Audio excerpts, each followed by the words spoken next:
आइए जानते हैं संकल्प और धैर्य की शक्ति का विकास कैसे जीवन में हो सकता है। इस वीडियो के माध्यम से ओशो के अनुसार, अगर अभी तक आपने हमारे चैनल को सब्सक्राइब नहीं किया है तो कृपया सब्सक्राइब करें। इससे हमें मदद मिलेगी। आइए शुरू करते हैं वीडियो। ओशो कहते हैं, न आस्तिक रहो न नास्तिक। विरोध को जाने दो, विरोध में बांटो ही मत अपने को। जितना ही व्यक्ति इस बात को गहराई से समझ ले और विरोधों से बचता चला जाए, एक अद्भुत शांति की, समता की स्थिति खड़ी होनी शुरू होती है। एक अविरोध की, अखंड, टूटी टुकड़ों में नहीं, बंटी हुई नहीं, गैर बंटी हुई, इकट्ठे मन की एक स्थिति पैदा होना शुरू होती है। उस स्थिति का नाम ही संकल्प है। और उस स्थिति का जितना बढ़ावा होगा उतना ही हमारा भीतर प्रवेश शुरू हो जाएगा। लेकिन नहीं, हम तो हमेशा बांट कर देखते हैं। हम तो कहते हैं या तो हम मित्र होंगे या हम शत्रु होंगे, बीच में हम नहीं हो सकते। और हमें पता ही नहीं कि बीच में होना ही असली होना है। हम तो कहते हैं कि या तो हम श्रद्धा करेंगे या अश्रद्धा करेंगे, या तो हम आदर करेंगे या हम अनादर करेंगे। हम दो में से कुछ एक करेंगे। लेकिन दो में से जो एक कर रहा है वह दूसरे को भी करना जारी रखेगा। पहलू बदलते रहेंगे। जैसे घड़ी का पेंडुलम कभी इस कोने से उस कोने चला जाता है, लेकिन ध्यान रहे वह उस कोने पर इसीलिए गया है ताकि वापस अपने कोने पर लौट आए। वह चलता रहेगा। जब वह दूसरी तरफ जा रहा है तब ध्यान रहे कि वह इस तरफ आना भी शुरू हो गया है। उसकी दूसरी तरफ जाने की जो गति है, जो मोमेंटम है, वही मोमेंटम उसे इस तरफ वापस ले आएगा।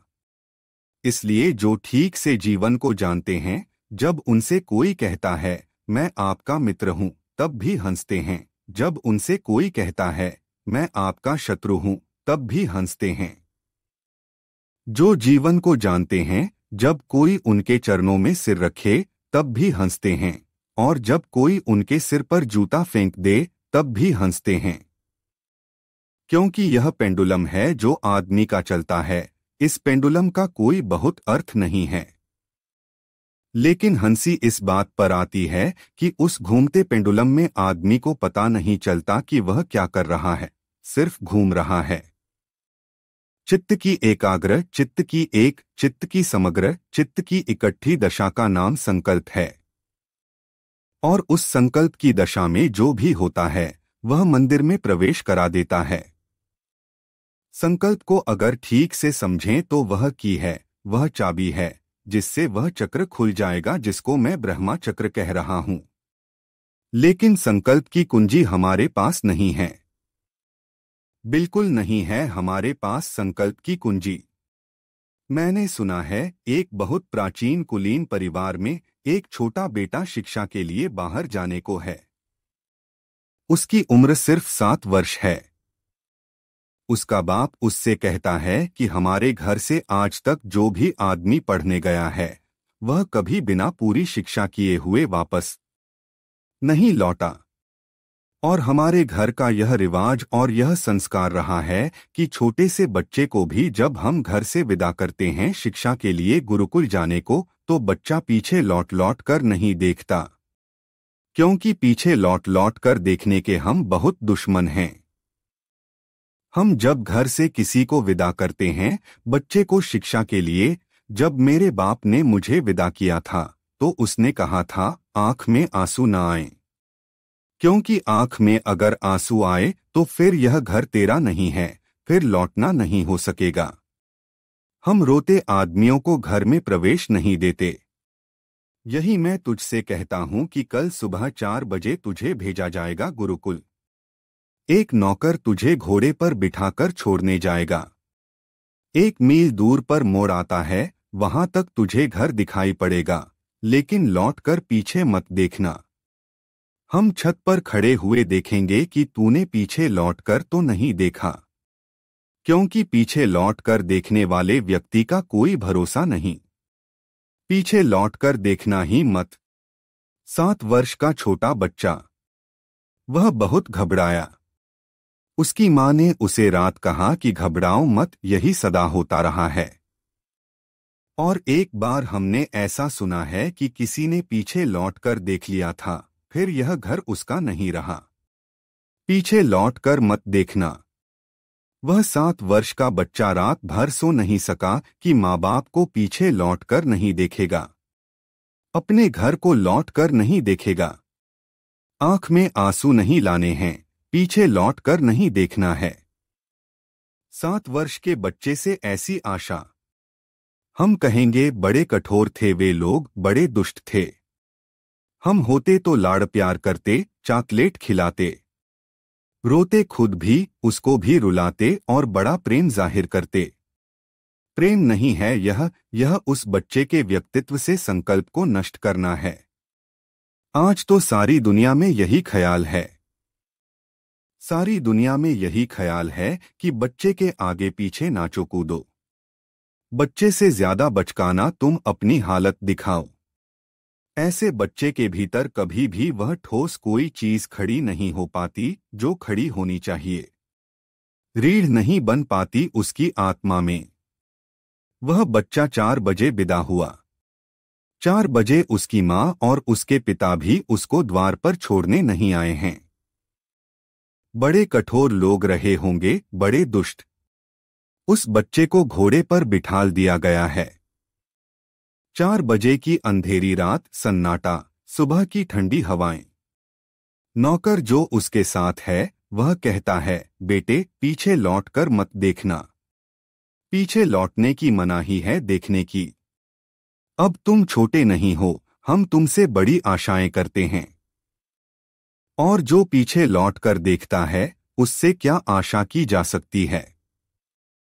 तुम्हारे पिता ऊपर खड़े होकर देख रहे हैं। वे कितने आनंदित होंगे कि उनके बेटे ने मोड़ तक भी पीछे लौटकर नहीं देखा। उस लड़के की सोचते हैं हालत क्या होती होगी। कितना मन पीछे लौट लौटकर नहीं देखने को होता होगा। 7 वर्ष का छोटा सा नन्हा बच्चा, लेकिन वह बिना मुड़े बिना देखे मोड़ से गुजर जाता है। उस बच्चे ने बाद में लिखा कि कितनी अद्भुत आनंद की अवस्था मुझे मालूम हुई जब 1 मील गुजर गया और मैंने पीछे लौटकर नहीं देखा। वह स्कूल पहुंचा है, सुबह सुबह अपने गुरुकुल पहुंचा है।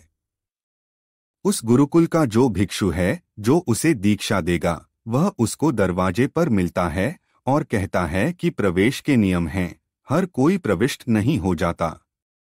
दरवाजे पर आंख बंद करके बैठ जाओ और जब तक मैं दोबारा न आऊं और खुद न पूछूं तब तक आंख भी मत खोलना और उठना भी मत।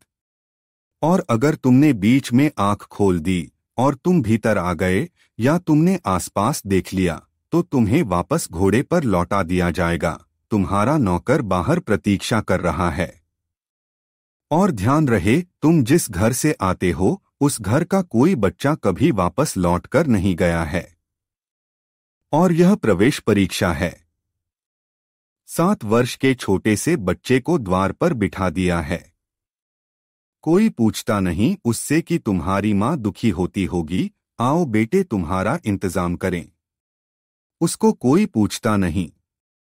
उसका सामान रखा है, उसका घोड़ा बाहर बंधा है, उसका नौकर प्रतीक्षा कर रहा है। उस बच्चे को दरवाजे पर आंख बंद करके बिठाल दिया गया है, 7 साल के बच्चे को।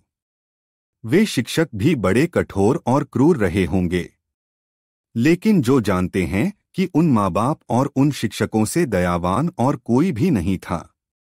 वह बच्चा बैठा है। स्कूल में बच्चे आ रहे हैं, कोई उसको धक्का मारता है, कोई कंकड़ मारता है। बच्चे बच्चे हैं। कोई छेड़खानी करता है, लेकिन उसे आंख बंद रखनी है, चाहे कुछ भी हो जाए, क्योंकि आंख अगर बंद नहीं रही तो वापस लौटना पड़ेगा। किस मुंह से पिता के सामने खड़ा हो जाएगा कि मैं वापस आ गया। उस घर में कभी कोई वापस नहीं लौटा है। वह छोटा सा बच्चा। सुबह की धूप बढ़ने लगी है, मक्खियां उसके चारों तरफ घूम रही हैं, बच्चे पत्थर मार रहे हैं, जो निकलता है वही धक्का मारता चला जाता है। वह आंख बंद किए है।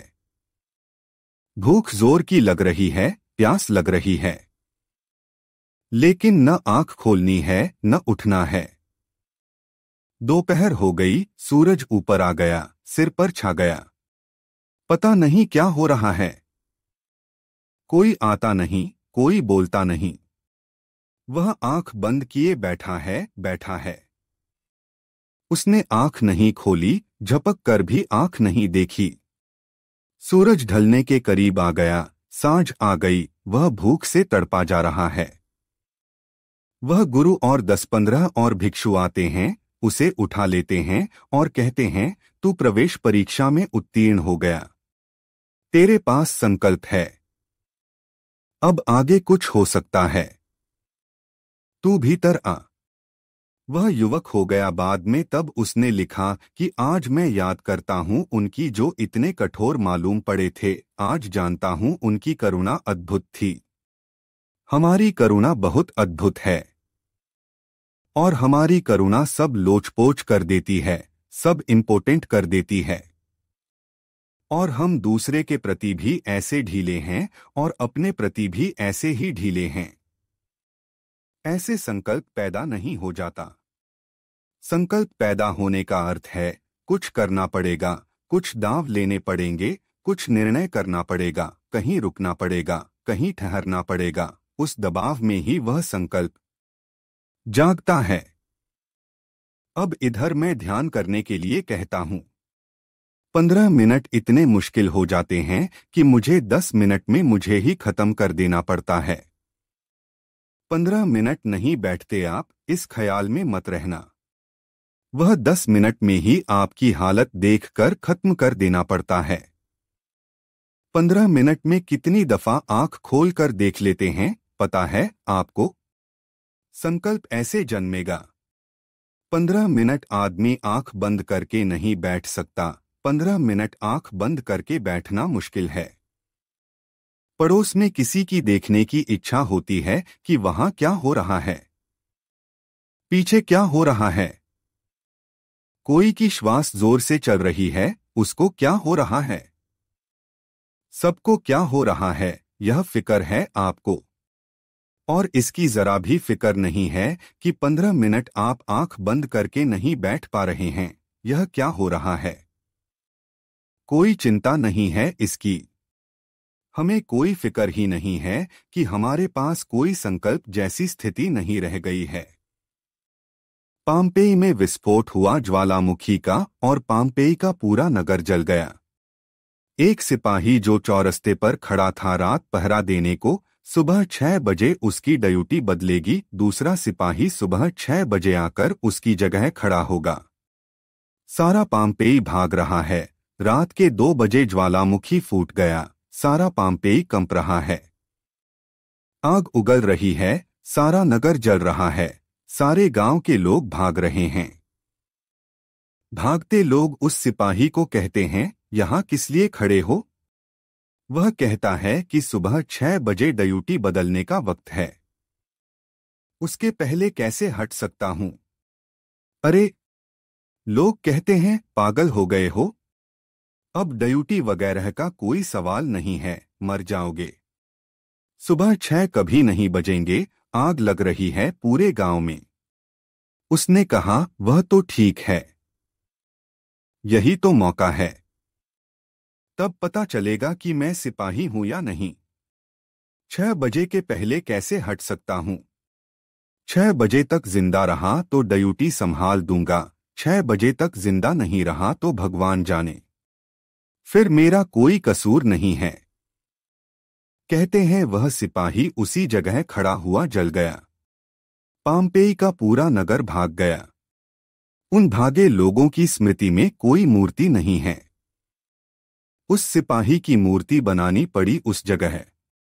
उस नगर में एक ही आदमी था जिसको आदमी कहें, जिसके भीतर कुछ बल था, जिसके भीतर कोई मन था जो खड़ा रह सकता है। लेकिन हम कहाँ? पाम्पेई कोई पड़ोस में सिगरेट जला ले और आंखें खुल जाएंगी। कोई पड़ोस में जरा सा खांस दे और आंखें खुल जाएंगी। कैसा यह व्यक्तित्व है? इस व्यक्तित्व को लेकर किस मंदिर में प्रवेश की इच्छा है? नहीं, किसी मंदिर में कहीं प्रवेश नहीं हो सकेगा। हो सकता है कोई रुकावट नहीं है सिवाय हमारे। थोड़ा संकल्प, थोड़ा बल, थोड़ी हिम्मत, थोड़ी इस बात की कोशिश कि मैं जो कर रहा हूं कुछ करूं तो। रोज मेरे पास लोग आते हैं, वे कहते हैं, एक दिन ध्यान किया, अभी तो कुछ नहीं हुआ। बड़े मजे की बातें कहते हैं। बड़े अद्भुत, बड़े गजब के लोग हैं। एक दिन ध्यान किया, बड़ी कृपा की भगवान पर। लिख गई होगी उसकी किताब में कि बड़ा ऋण हो गया आपका। अभी कुछ नहीं हुआ, अभी दर्शन नहीं हुआ, अभी भगवान नहीं मिले। क्योंकि आप 15 मिनट आंख बंद किए बैठे रहे, 15 दफा आंख खोल कर देखा और कुछ भी नहीं हुआ। हमारे व्यक्तित्व में जिसको कहें पुकार, जिसको कहें आवाज, वह है ही नहीं। और नहीं है तो धर्म के रास्ते पर कोई गति नहीं हो सकती। इसलिए कहना चाहता हूं, संकल्प है पहला बुनियादी सूत्र। और दूसरी बात है, संकल्प क्या है यह समझ लेना जरूरी नहीं है। संकल्प क्या है इसके छोटे प्रयोग करने जरूरी हैं। प्रयोग करेंगे तो ही वह विकसित होगा, अन्यथा वह कभी विकसित नहीं होगा। और कल की प्रतीक्षा करेंगे तो वह कभी विकसित नहीं होगा। उसे आज से और अभी से शुरू कर देना पड़ेगा, तो उसमें विकास होंगे। तो दूसरा सूत्र है, संकल्प हो या न हो, संकल्प की दिशा में प्रयोग शुरू कर दें। वह बढ़ेगा, धीरे धीरे बढ़ेगा। कोई आदमी नदी के किनारे खड़े होकर कहे कि मैं तैरना सीखना चाहता हूं। सिखाने वाला कहे कि आओ नदी में उतर जाओ। वह कहे कि जब तक तैरना सीख न जाऊं मैं उतरूंगा नहीं, क्योंकि खतरा कौन मोल लेगा। तैरना सीख जाऊं फिर मैं उतरने को राजी हूं। जब तक तैरना न सीखूं मैं उतर नहीं सकता। अब सिखाना बहुत मुश्किल हो गया, क्योंकि सिखाने के लिए भी उतारना जरूरी है। और बिना तैरना जाने ही पहली दफा उतरना पड़ेगा, क्योंकि उसी उतरने से उस तैरने का विकास होने वाला है। तैरना कोई ऐसी चीज थोड़े ही है कि आकाश से मिल जाएगी। वह तो हम तैरेंगे तो मिलेगी। वह तो तैरने का ही परिणाम है। वह तो हम हाथ पैर फड़फड़ाएंगे तो मिलेगी। लोग पूछते हैं ध्यान मिल जाए, समाधि मिल जाए, वह कैसे मिल जाएगी? वह कहीं रखी है कि आप जाएंगे और मिल जाएगी। वह कहीं रखी नहीं है, वह आपकी ही सतत चेष्टा का सृजन है। वह आपका ही क्रिएशन है। और आप कोशिश करेंगे तो मिल जाएगी। आज हाथ पैर फड़फड़ाइए थोड़े, कल और गति होगी, परसों और गति होगी। वह वक्त करीब आता चला जाएगा जब आपको लगेगा कि हाथ पैर का तड़फड़ाना बदल गया, उसने तैरने की शक्ल ले ली। तैरना क्या है? वही हाथ पैर का तड़फड़ाना है, थोड़ा कुशलता से, थोड़ी व्यवस्था से। वह पहले दिन भी आदमी को पानी में पटक दो, वह भी हाथ पैर फेंकता है, सिर्फ अव्यवस्थित होता है हाथ पैर फेंकना। वही रोज फेंकने से व्यवस्थित हो जाता है। आज बैठेंगे अव्यवस्थित होगा संकल्प, कल बैठेंगे आगे बढ़ेगा, परसों बैठेंगे आगे बढ़ेगा। फिर इतनी जल्दी क्या है? फिर इतनी फिक्र क्या है कि वह आज हो जाए? जीवन की क्षुद्र चीजों के लिए हम वर्षों प्रतीक्षा करते हैं। पहली बात संकल्प। दूसरी बात, संकल्प समझने से नहीं, कुछ करने से, डूइंग से उपलब्ध होगा। और तीसरी बात, संकल्प के विकास में प्रतीक्षा सबसे बड़ी बात है। आपने चाहा और नहीं हो जाएगा। गहरी प्रतीक्षा और धैर्य। और जितना धैर्य होगा उतने जल्दी हो जाएगा, और जितना अधैर्य होगा उतना मुश्किल हो जाएगी। क्योंकि अधैर्य खबर देता है कि संकल्प निर्मित नहीं हो पा रहा है। अधैर्य बताता है कि संकल्प निर्मित नहीं हो पाएगा, क्योंकि अधैर्य की भूमि पर कोई भी चीज निर्मित नहीं होती है। मैंने सुना है, एक नदी के किनारे कोरिया में दो भिक्षु नदी पार किए थे। नाव से उतरे हैं। सांझ डूबने को सूरज है। दूर गांव है। बीच में जंगली रास्ता है, पहाड़ है। जल्दी उस गांव पहुंच जाना है। उन्होंने मांझी को पूछा। उन दोनों भिक्षुओं ने, एक बूढ़ा भिक्षु एक जवान भिक्षु, बहुत से ग्रंथ लिए हुए हैं, हमें जल्दी उस गांव पहुंच जाना है, सूरज डूबने के पहले, क्योंकि सुना है हमने, सूरज डूबते ही उस गांव का द्वार बंद हो जाता है। फिर रात जंगल में खतरा होगा। क्या हम पहुंच जाएंगे? उस नाव को बांधते हुए धीमे से, आहिस्ता से उस मांझी ने कहा, जरूर पहुंच जाएंगे, लेकिन धीरे जाना। जल्दी गए तो मैं नहीं जानता कि पहुंच सकेंगे कि नहीं पहुंच सकेंगे। उन लोगों ने कहा, किस पागल से हम पूछ रहे हैं? वह सज्जन सलाह दे रहे हैं कि धीरे धीरे जाना तो पहुंच जाएंगे, और जल्दी गए तो मैं नहीं जानता कि पहुंच सकेंगे, नहीं पहुंच सकेंगे। वे दोनों भागे। सूरज डूबने के करीब है। भागते वक्त भी उस मांझी ने कहा, दोस्तों तेजी से मत जाना। मैंने तेजी से चलने वाले को कभी पहुंचते नहीं देखा। इतनी बात सुनकर वे और भी तेजी से भागे। आदमी का मजा यह है, आदमी का दिमाग ऐसा है। उनको लगा कि यह तो बड़ा गड़बड़ आदमी है, यह कहता है कि धीरे धीरे। वे भागे।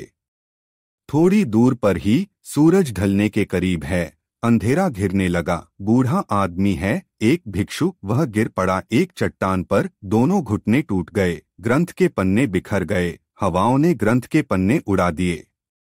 वह जवान लड़का ग्रंथ को इकट्ठा करता फिर रहा है। तब वह मांझी धीरे धीरे गीत गाता हुआ अपनी डांडी लिए किनारे से गुजरता है।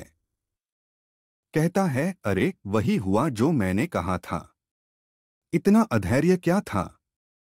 मैंने कहा था कि तेजी से मत जाना, पहाड़ी रास्ता है, इतना अधैर्य मत दिखाना, तो पहुंच भी सकते हो। अक्सर यह होता है कि लोग रोज आते हैं, पूछते हैं कि जल्दी पहुंच जाएं।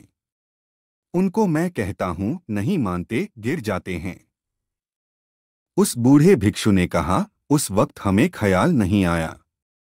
बहुत प्रतीक्षा की, बहुत धैर्य की जरूरत है भीतर जाने में।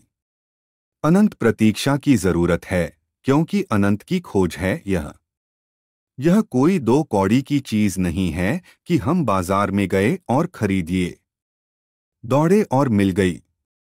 मिलती है जरूर, मिल सकती है, आज और अभी मिल सकती है। लेकिन जो आज और अभी ही चाहे वह चल ही नहीं पाएगा। अत्यंत धैर्य से। लेकिन धैर्य का मतलब यह नहीं कि तीव्रता में कमी हो। धैर्य का मतलब यह नहीं है कि शक्ति में कमी हो। शक्ति पूरी लगे, तीव्रता पूरी हो, लेकिन प्रतीक्षा अनंत हो। राह देखने की तैयारी हो, आज नहीं कल, कल नहीं परसों, परसों नहीं नरसों हम प्रतीक्षा करेंगे। छोटे छोटे बच्चे जाकर बीज बो देते हैं कभी आम का, फिर घड़ी भर में जाकर उखाड़ कर देखते हैं कि अभी तक उसमें अंकुर निकल आया कि नहीं। अब बड़ी बेचैनी है। घंटे भर भी कैसे गुजारें? फिर घंटे भर बाद जाकर उखाड़ कर देखते हैं, अभी तक कुछ नहीं। बड़ी निराशा होती है मन को। कभी नहीं निकलेगा, निकलेगा भी नहीं, क्योंकि निकलने के लिए उसे जमीन में पड़ा रहना जरूरी है। वह पड़ा रहे चुपचाप घुप अंधकार में, ताकि अपने को तोड़ सके, फूट सके। वैसी छोटे बच्चों जैसी हमारी हालत है। 2-3 मिनट कहा, मैं कौन हूं, मैं कौन हूं? फिर सोचा, अरे अभी तक कुछ हुआ नहीं। खोद लिया जमीन से वापस। फिर देखा कि दूसरे लोग अभी तक कर रहे हैं, चले नहीं गए। फिर 2-3 मिनट किया।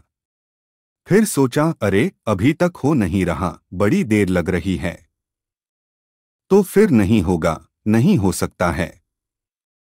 ये 3 बातें ध्यान रख लें। संकल्प चाहिए, संकल्प के लिए क्रिया चाहिए, क्रिया के लिए प्रतीक्षा चाहिए। और अगर ये 3 बातें पूरी हैं, तो कोई वजह नहीं है कि मंजिल को दूर समझा जाए। मंजिल हमेशा निकट है। पहुंचने वाले में कुशलता हो तो आज और अभी पहुंच सकता है, और पहुंचने वाले में कुशलता न हो तो जन्मों जन्मों तक आदमी भटकता है और नहीं पहुंचता है। आज इतना ही, मिलते हैं अगले वीडियो में। यदि आपको यह वीडियो प्रेरणादायक लगी हो तो कृपया हमारे चैनल को सब्सक्राइब करें। हमें आपके विचारों का इंतजार रहेगा। धन्यवाद।